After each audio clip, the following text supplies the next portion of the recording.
Welcome to Donmar TV News Channel, mga balita sa buwan ng Oktubre. Kaya itong sinasabi naman ni BP Leni, masyado naman itong nervyosa, sabi niya, masyadong mapanganib yung pagdating ng maraming Chinese dito. Yung mga retirees daw. Hindi ba napabalita kasi na yung mga 35 years old na Chinese daw. Dami-dami nagpunta rito tapos sinasabi nilang retiree sila. Kaya ako, ang tingin ko po dyan. Kaya maraming ganon. Kasi nga, meron tayong programa na may mga incentive. Ginamit nila yun. Kasi magandang business climate sa Pilipinas And yung ba, rising economy tayo. Yun ang mga hinahanap ng magagaling sa negosyo. Hindi ba mga Chinese ang gagaling sa negosyo? Hindi. Paano? Ba't ko nasasabi yan? Sige nga. Tingnan niyo yung mga bilyonaryo sa atin. Meron mga nakitang Pilipinong native. Puro of Chinese descent lahat yan. Magnalang kayo. Si Tan Ang ano pa?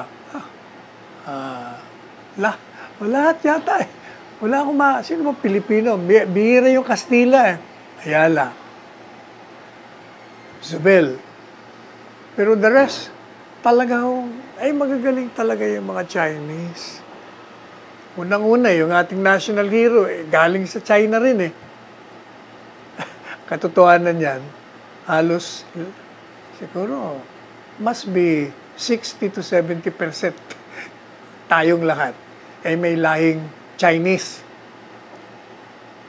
Tsaka sabi nga, sino ba may nabasa ako, hindi nila ba nyo alam na yung mga Chinese, sila ay, kung hindi tayo nagkakamali, pati yung Cannon Road, karaming Chinese ang nagtrabaho doon.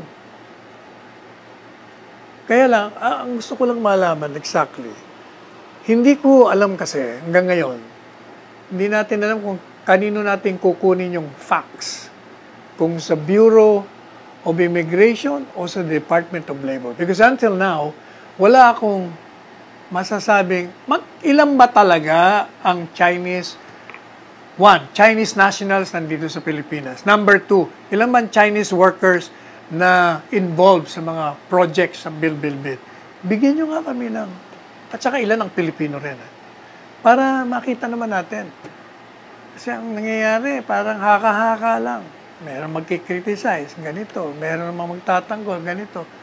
We have to know the real facts para malaman natin. Pero, hindi ako nagtataka kung bakit may mga dayuhan, like mga Koreano, dami yung Koreano rito. Enjoy sila rito sa Pilipinas. Bakit? Unang-una, ang mga Pilipino, mababait,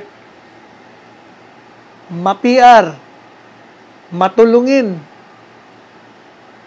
Pagkatapos, ang daming magandang inegosyo rito sa ating bansa. May mga incentive para sa mga dayuhan. So, madali sabi, attractive ang ating bansa. Huwag kayong magtaka.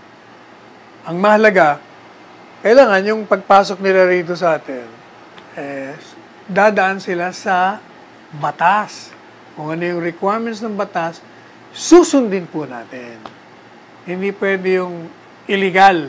Hindi pwede yung lalagyan lang, gaya ng pastillas, nakapasok na.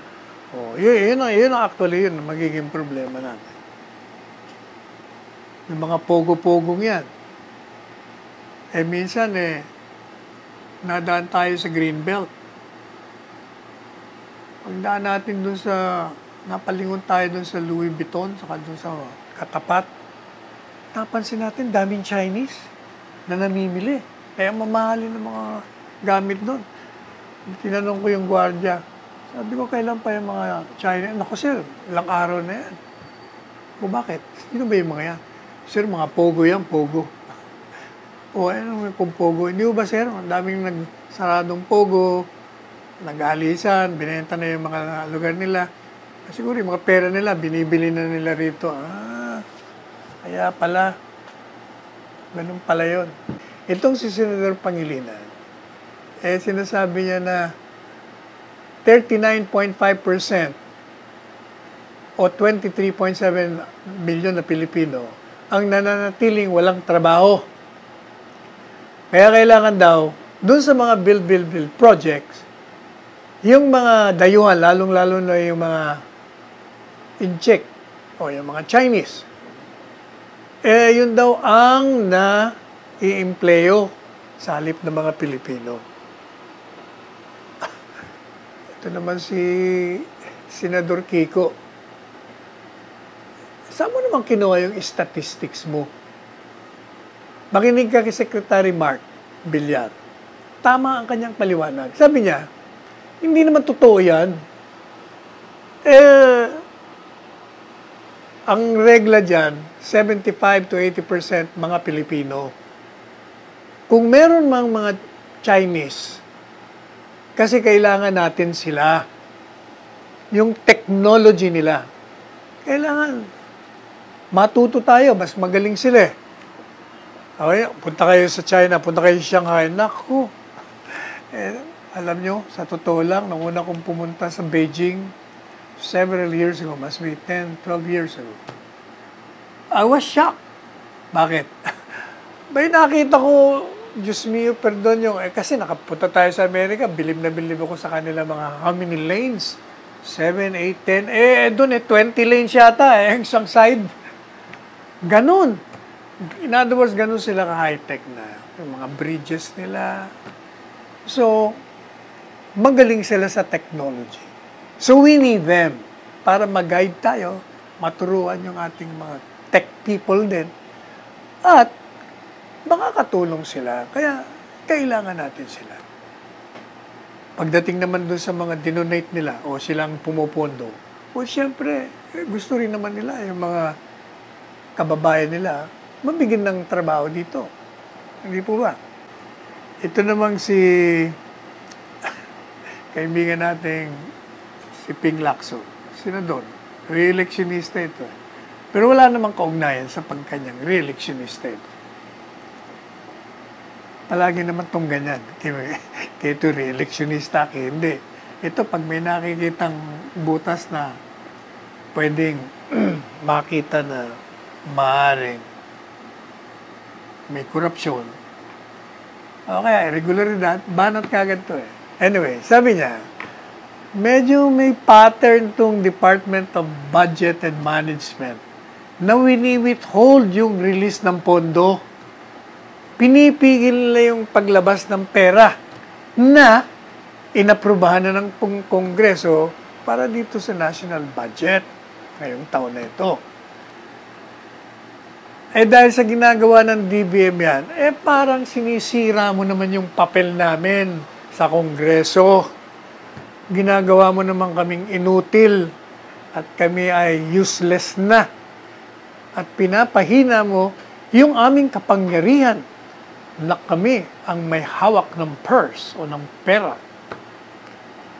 Kasi nakalagay daw po dun sa DBM, pag merong allocation, tapos may nakalagay na FLR, ibig daw sabihin nun, for later release.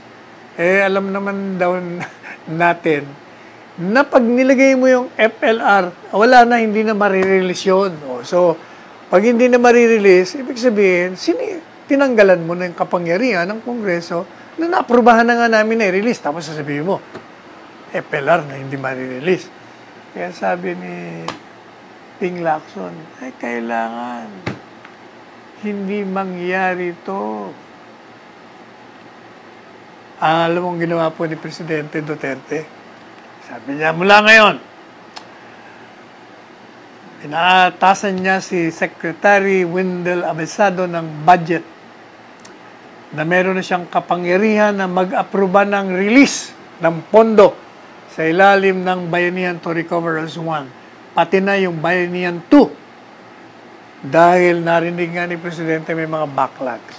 Kasi dati po kasi, bago may release naman ni Secretary William Abisado, kailangan dadaan pa sa opisina ng Executive Secretary.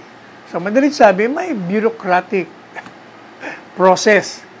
O, pag meron pang isang ahensya na titingin, siyempre, talagang matatagalan, magiging mabagal ang release. Okay, sabi ni Presidente, pwede na, ikaw na ang mag-release.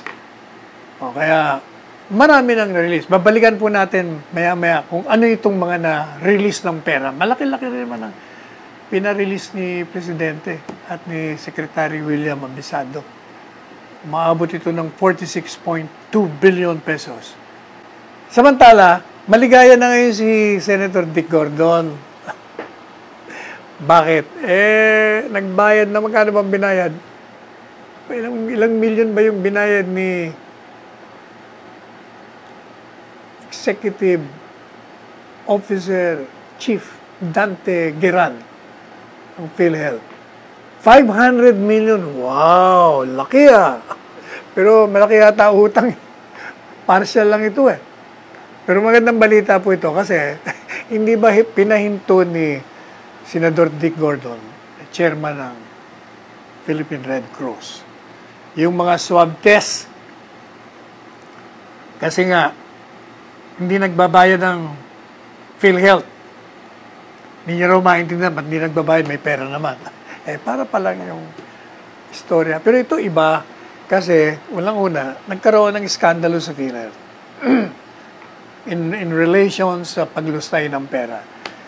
And knowing former NBI Director Dante Giran, maingat siya. Kaya nagtitipto siya. Kailangan lahat ng mga requirements bago mo i-release, kailangan masunod naman muna. Kaya huwag naman nating sisihin siya. Sabi niya nga subject syempre dun sa auditing, kailangan kompleto. Meron na nga anomalya dito, mamaya masabit pa ako dito, sabi niya. Nakikita naman po ni Senador Gordon. Kasi itong mga scientist naman natin sa UP, saka yung sa iba pa, sabi nila yung problema kasi pag hindi nyo binayaran yan, yun, gaya yan, huminto. Abay, hindi na makakarating yung data galing sa Red Cross. Kaya, babagsak yung bilang ng mga sinasabing may sakit ng coronavirus. Kasi may hinto nga naman yung testing. Ang sabi nga nila, aabutin doon ng 50%. Kaya pala, sabi niya, tamo, bumagsak. Pero sabi naman ng DOH, di naman. Marami naman kaming laboratory center. But, whatever it is, mabuti na yung nagbayad na tayo at wala na tayong problema. Talagang kailangan magbabayad dahil kailangan din naman ng pera nila Saan mo naman pag nakawin itong si Richard Gordon ng pera para sustentuhan yung mga gamit, yung mga requirements na mga instrumentong, medical instruments para mag-swab test, yung mga personnel. Hindi po ba? Kailangan din nila You really have to pay them. Kaya, nung mabigyan siya ng 500 million, sabi niya, pwede na. Tuloy na uli natin. Kaya natuloy na. Mula nung isang araw, ng Martes, bumalik na uli yung swab testing mula dyan sa sa Manila International Airport. Meron sila. Tuloy-tuloy na po yung regular testing.